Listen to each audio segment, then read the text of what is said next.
शादी के 9 साल तक मुझे अपने पति से बहुत शिकायतें रहती थी कि तुम मेरी थोड़ी सी भी हेल्प क्यों नहीं करवाते हो। मैं बीमार हूँ चाहे कुछ भी हूँ, एक गिलास पानी के लिए भी ना वो अगर मैं बहुत ज़्यादा बीमार हूँ तो सास या ननद पे डिपेंड रहते थे कि तुम दे दो, मैं नहीं दूंगा। ये मेरे हस्बैंड की हालत थी। अब मैंने ये सब चीज़ों से टैकल करना कैसे सीखा है, थोड़ा सा वो सुधरे हैं, कैसे सुधरे हैं उसके बारे में आगे मैं आपको बताती हूँ। फिलहाल आज मैं बनाने वाली हूँ कढ़ी चावल और ये मेरे बहुत ज़्यादा फेवरेट हैं। ऊपर से मैं वेट लॉस जर्नी पे भी हूँ और सोचिए नाश्ता तो मैं नहीं करती हूँ तो खाने पे तो कंट्रोल आज नहीं हो पाएगा। जिस दिन चावल बनते हैं उस दिन तो बिल्कुल कंट्रोल नहीं हो पाता है, तो थोड़ा मैं ज़्यादा एक्स्ट्रा खा ही लेती हूँ। इसमें मैं क्या करती हूँ कि नेक्स्ट डे मैंने ब्रेकफास्ट तो करती नहीं हूँ तो वो बैलेंस हो जाता है। अगर कम नहीं होता तो बढ़ता भी नहीं है।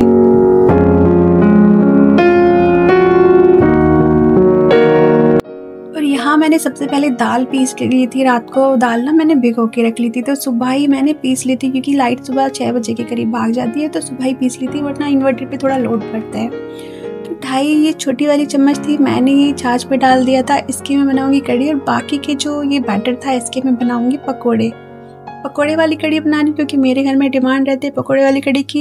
मुझे इतनी खास पसंद नहीं है पकोड़े वाली कढ़ी, मुझे आलू वाली कढ़ी ज़्यादा अच्छी लगती है। किस किस को आलू वाली कढ़ी अच्छी लगती है मुझे कमेंट में ज़रूर बताइएगा। और ये जो मेरी किचन है इसे साफ़ करने में मुझे बहुत ज़्यादा मेहनत लगती है। जिस दिन खासकर मैं कोई ऑयल वाली चीज़ बनाती हूँ कि ना तो इसमें एग्जॉस्ट फैन है, ना इसमें चिमनी है और ना ही इसमें कोई विंडो है, सिर्फ एक गेट है, छोटा सा रोशनदान है, वो भी बरामदे की तरफ।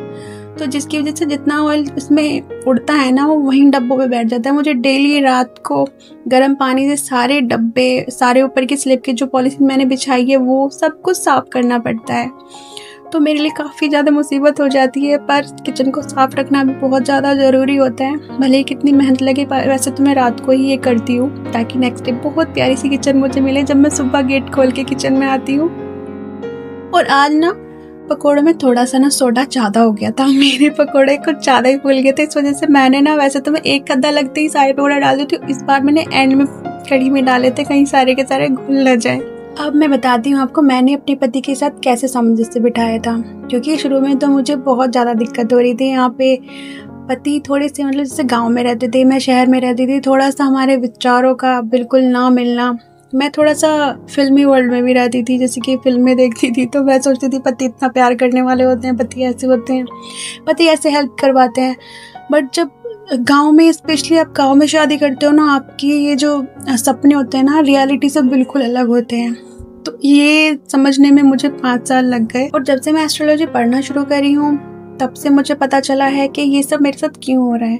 क्योंकि हमारे जो गुण है ना वो 22 गुण मिल रहे हैं 36 में से, तो एक गुण ऐसा होता है जो आपसे सामंजस्य का होता है कि पति आपकी हेल्प करवाएंगे या नहीं करवाएंगे। तो जब मैंने देखा कि कभी भी आपके हाउस होल्ड वर्क में आपके पति आपकी हेल्प नहीं करवाएंगे, ये मैंने पढ़ा, तो मुझे स्ट्राइक कर गया कि भाई मैं अब इस बात पे मैं बहस नहीं करूँगी, मैं लड़ूंगी नहीं। जो मेरी किस्मत में है वो ही मुझे तो मिल रहा है। और ये सब मैंने फिर एक्सपेक्टेशन बिल्कुल छोड़ दी और मैंने रियलिटी में जीना शुरू कर दिया है।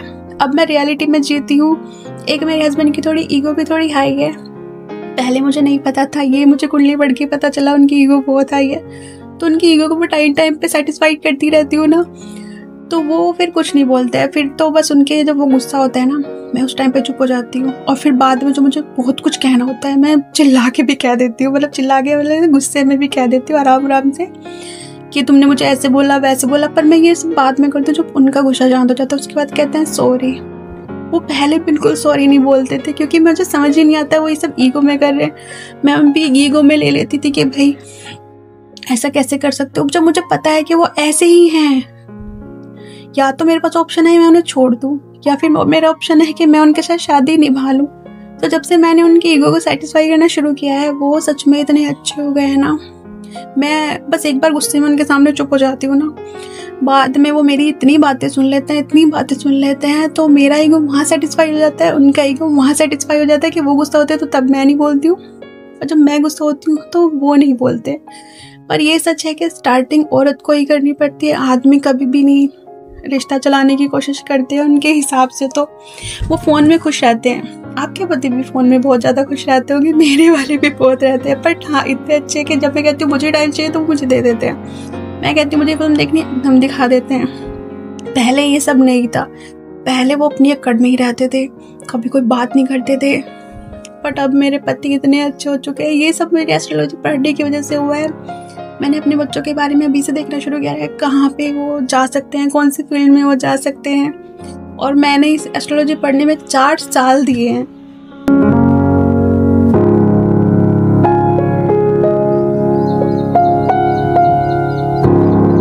और बातों बातों में मैं यहाँ पे खाना भी खा चुकी हूँ, अपनी किचन भी साफ़ कर चुकी हूँ। इस टाइम तो मैं काउंटर टॉप वाला ही पूरा एरिया साफ़ करती हूँ, बाकी का जो होता है मैं रात को साफ़ करती हूँ गर्म पानी से। यहाँ पे मेरा लल्ला भी सो चुका है, तो अब जब ये सो चुका है मैं इसको आराम से सिला के इसके बाद मैं आदू का इंतज़ार करती हूँ। अभी मैंने कपड़े धोए थे सुबह, तो सबसे पहले मैं इनको साफ़ कर लेती हूँ, क्योंकि आदू आएगी। इतने आदू का टाइम आते आते ना 1 घंटा मुझे वेट करना पड़ता है। मुझे इतनी ज़्यादा नींद आने लगती है, कई बार तो वही मुझे आके उठाती है, मम्मी उठ जाओ टाइम हो गया। इसके बाद मैंने रात को भी कढ़ी छोक के खाई थी 2 रोटी के साथ में। मुझे कढ़ी बहुत बहुत ज़्यादा पसंद है, कढ़ी तो मेरी ज़िंदगी है। और फिर सुबह के मैंने नाश्ता किया था संडे को, ये है मेरा नाश्ता, मुझे बहुत ज़्यादा पसंद है पराठे, इसलिए संडे को मैं चीट डे पे यही खाती हूँ, और थोड़े से बिस्किट वगैरह भी खा लेती हूँ। और ये देखिए मेरा लल्ला दूसरे पड़ोसियों की छत पे कैसे मतलब सीढ़ियों पे जाके खड़ा हुआ है। मेरे हस्बैंड बुला रहे हैं नीचे नीचे आजा नीचे आजा, वो पता नहीं क्या क्या कहानियाँ वहीं से सुनाई जा रहे हैं। बहुत डर लगता है मुझे जब ये ऊपर जाके खड़ा होता है। बाकी सब बच्चे नीचे आ चुके थे, पर वो वहीं खड़े होकर बात कर रहा था।